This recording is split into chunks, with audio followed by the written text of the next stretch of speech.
Ayan mga kaibigan, ayan po si tatay. Ayan tayo, kumusta? Anong pakiramdam na bagong gupit? Preskong presko. Okay, so ngayon po mga kapatid, papunta kami sa bagong palengke Taytay para bilhan po ng dagdag na paninda si tatay. Walis tingting at walis tambu daw ang kailangan, kaya pupunta kami doon.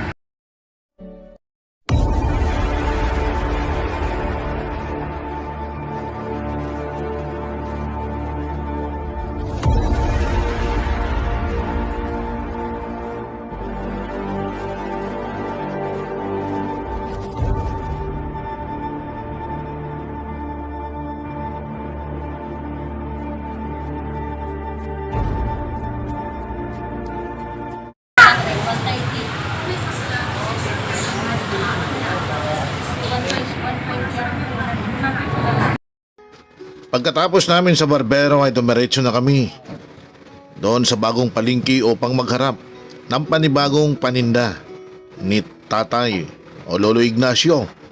Naghanap kami ng mga tindahan na pwedeng mapagbilhan ng walis tambo at walis tingting. Sa una ay kinausap ko muna ang may-ari upang sa ganon ay mabigyan ng magandang presyo si Lolo Ignacio at maging suki na rin niya kung sakaling babalik siya at bibili muli. Pwede na po. Okay na, 120 sa'yo. Ayun, at sa wakas ay nakakuha na ho kami ng nakabawas kami ng presyo. At kahit pa paano ay binigay ng may-ari ng halagang 120 ang bawat isa. At maaari naman daw itong ibenta ni tatay ng halagang 150, kaya mayroon siyang 30 pesos na tutubuin sa bawat tambo. Nag-decide kami na kumuha na ng 12 peraso upang sa ganon ay hindi na siya magpabalik-balik agad.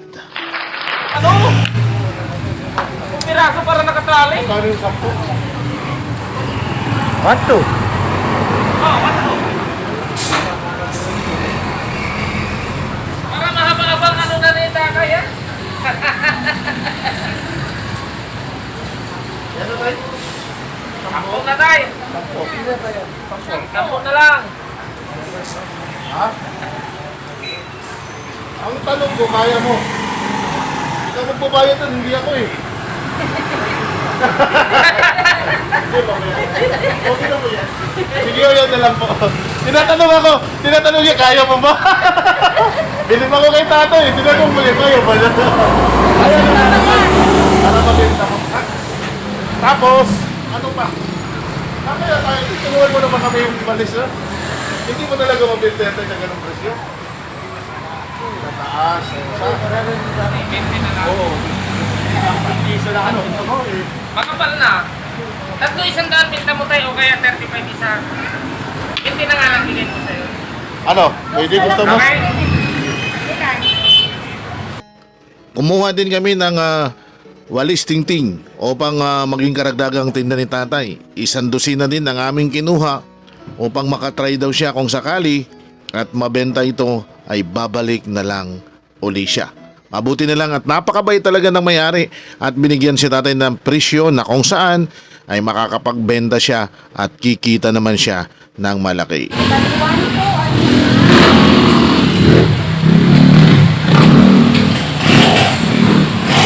240. 240. 140. 1,000? 440.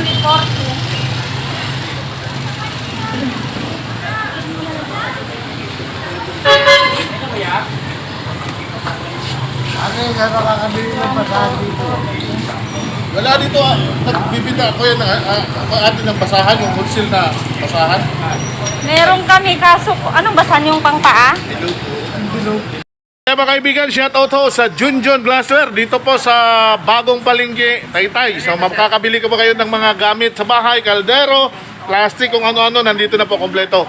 Junjun Glassware lamang po mga kapatid.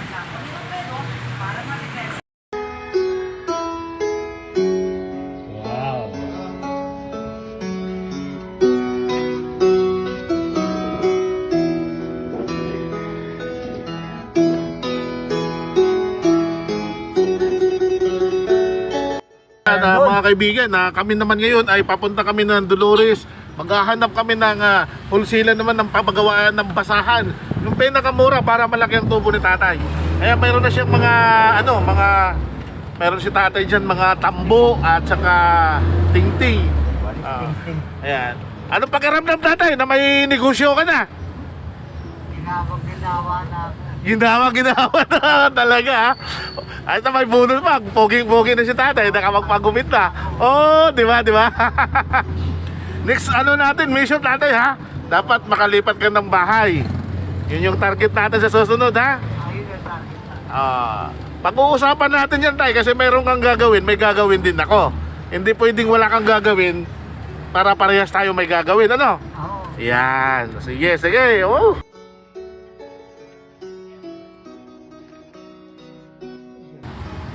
So ayan, nandito na, papasok na kami mga kapatid. Hinahanap namin yung talagang source ng paggawaan ng basahan. Kasi kung source ng paggawaan ng basahan, malaking kikitain ni tatay kahit paano. Ayan, mabilis yung kita niya. Kailangan kumita siya ngayon ng medyo maganda-ganda kasi bagong gupit siya eh. Siyempre, pag bagong gupit, dapat malakas ang kita. Ganun yun. Assorted na lang ate. 25 na. May mga Hello Kitty nila.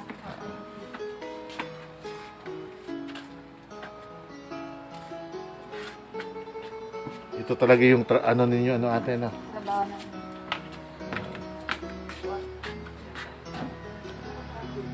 So ayaw po mga kaibigan na bumili naman kami ang binili naman namin ay malalaking basahan. Ito po yung tahian, tingnan nyo ho. Kaya lang sabi ho ni tatay, itatry lang muna niya. Bundle sana ang kukunin namin, ayaw naman niya kasi baka daw matingga. Kaya kukunin namin kalahati lang ng bundle pero magpo-focus ho kami dun sa basahang bilog. So ito. Malaki tubo mo dito. Opo yan. Oo. So ibig sabihin, pag natutulog ka, sarado na yan. Pag may kumaluskos, yari na siya. Bahala siya doon. Saka may doon sa lugar ko, may 2 aso na matapag. Kung hindi kilala, tatlaulan. Ako. Alam na. Okay, very good. Sige po. So ayan po. Ilan po yan ate? 25 pieces po. 25 pieces. So bumili ho kami. Nag-try lang ho kami ng 25 pieces mga kapatid.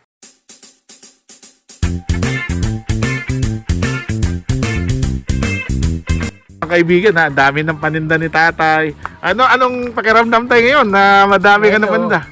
Ang pakiramdam ko, lalong natutuwa sa dami kong nakikita paninda. Dati, bilog lang. Opo, May ngayon, opo. 4 na klase na. May tingding na, Opo. may tambu pa, meron dormat pa.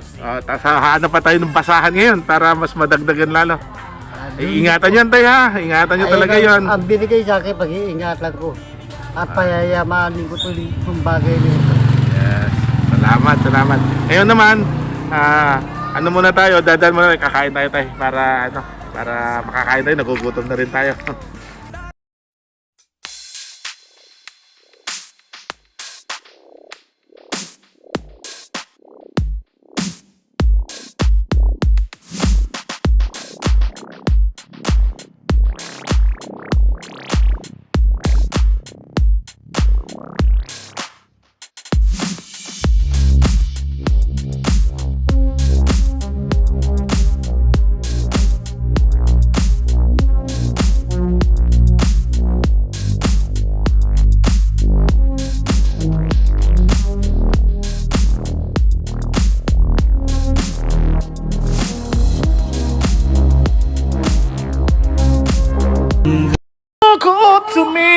Sigaw! So dito daw, agad tayo.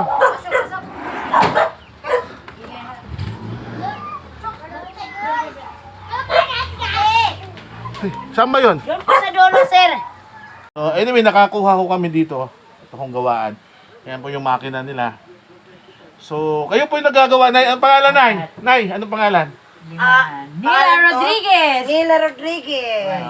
Okay. So, kayo po nagagawa nito. Ano po karaniwan na may, na-encounter niyo yung problema sa paggagawa ng basahan?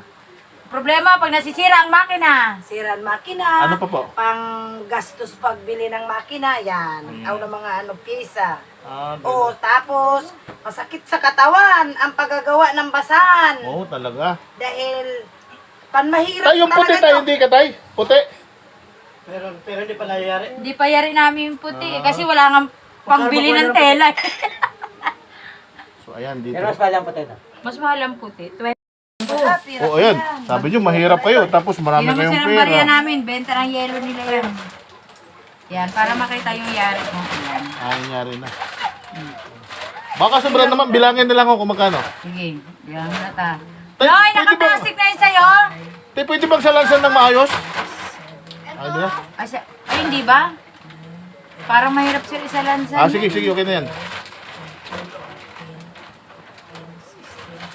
Ako, magparabilang ako magtatali.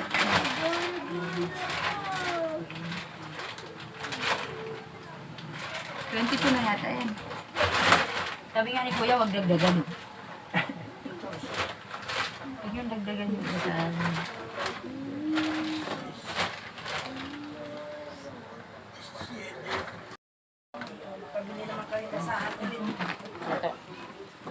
Sige ho, salamat ho. Salamat din. Sige po. Ayan. So, mayroon na siyang, meron siyang basahan, may tingting, may tambo. So, at least malaking tulong nito kay tatay, nakapagpagupit pa. Eh, ngayon naman, syempre, kakain naman kami. Nagugutom na talaga. Okay na tayo, masaya ka na. Grabe. Mga ilang araw kaya mabenta yan, ano? 14, makalo to, mga 3 araw. Okay, sige. Tayo ko, umiilan.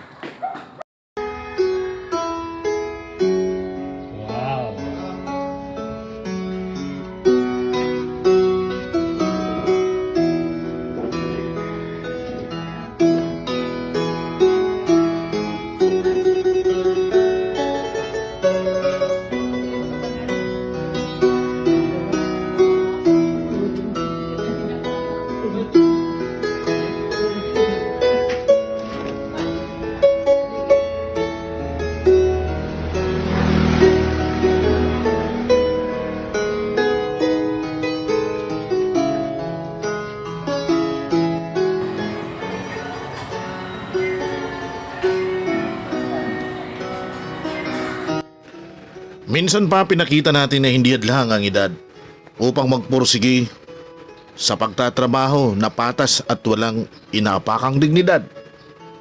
Ito si Lolo Ignacio. Bagamat sa kanyang edad ay pilit na lumalaban sa hamon ng buhay upang maghanap buhay. Humayo ka, Lulo, at siguradong masaya ka na sapagkat ayan, ang dami mo ng paninda. Hindi man tayo magkakilala bagamat ginamit ang aming samahan, ang FFCI Worldwide, upang mailapit namin sa iyo ang pakikipagkapwa-tao.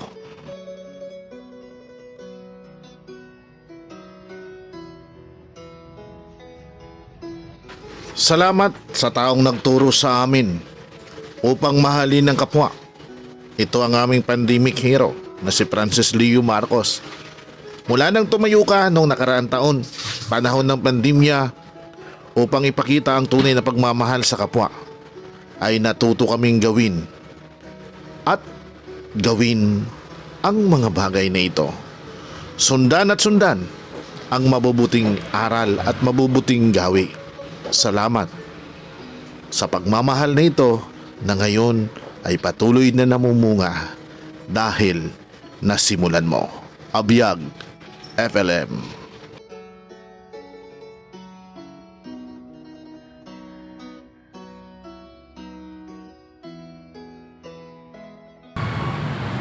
So ayan po mga kaibigan, isang matagumpay na araw po ang aming ginawa. Sa ngayon po, inyo po nakikita ang mga tinda ni tatay. Eto, mga basahan, meron po kaming mga doormat, meron kaming walis tambo, walis tingting. Talaga naman, maraming salamat sa ating sponsor na bagamat ayaw mo magpakilala, alam mo na kung sino ka. Maraming salamat sa binigay mong tulong para kay Tatay Ignacio, kay Lolo Ignacio. Okay? Ano masasabi mo ngayon, Lolo? Ako po rin po nagpapasalamat na natulungan niyo ako ganitong bagay at nakaalagaan ko ito. Maraming salamat po kahit hindi kayo nagpakilala sa akin. Nalalaga kong may kabutihan kayo. Magandang kabutihan. Maraming salamat po. Okay. So, salamat po, Lolo Ignacio. Ngayon po, ang sunod natin na misyon, mga kapatid, sa ganitong pagkakataon, napakadelikado to para kay tatay na manatili pa rin po siya sa bangketa. Kasi po may mga tenda siya, hindi natin alam, baka mamaya, siyempre, sa sitwasyon kasi matanda na siya. Kaya, ang next mission natin, tulungan niyo po tayo, sana ay matulungan natin si tatay, makahanap tayo ng mauupahang bahay. Tama ba? Tama tayo. Ayun po, ito na. Makakita ko ng bahay na maupahan para nilagay ko yung bahay ko sa sarili ko. Oh, tay, ang hinihiling mo lang naman yung advance at saka down payment sa bahay. Yung monthly, mga kapatid, kaya-kaya mo na yan, tay. Kaya ko na yung monthly. Okay?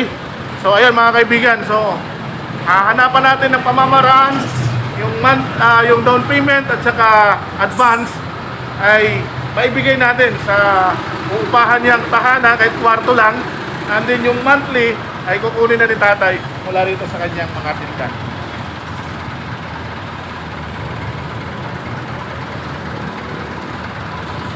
Okay, sa muli po mga kaibigan, ayan, isa na namang matagumpay ang ating nagawang mission para po kay Lolo Ignacio. At ngayon, kitang-kita nyo naman, mayroon na po siyang paninda, mayroon na po siyang kabuhayan. Ipagdasal lang po natin na maging matagumpay ang kanyang hanap buhay. At syempre, salamat din po sa lahat ng mga taong sumusuporta at nanonood ng kanyang mga video. Kung baguhan ka lang sa akin channel, ay pindutin mo lang ang subscribe button at bell button para maging updated ka sa susunod nating mga video. Maraming salamat po. And syempre pa, shoutout po mga ka-True Blood dyan, yung ating mga True Blood in action. Maraming salamat po. And of course, shoutout din po sa ating mga kaibigan na tumutulong para po sa ating kawang gawa. Ang inyong pong tulong ay nakakarating po sa ating mga taong nasa laylayan ng lipunan, katulad po ni Tatay Ignacio. Salamat po!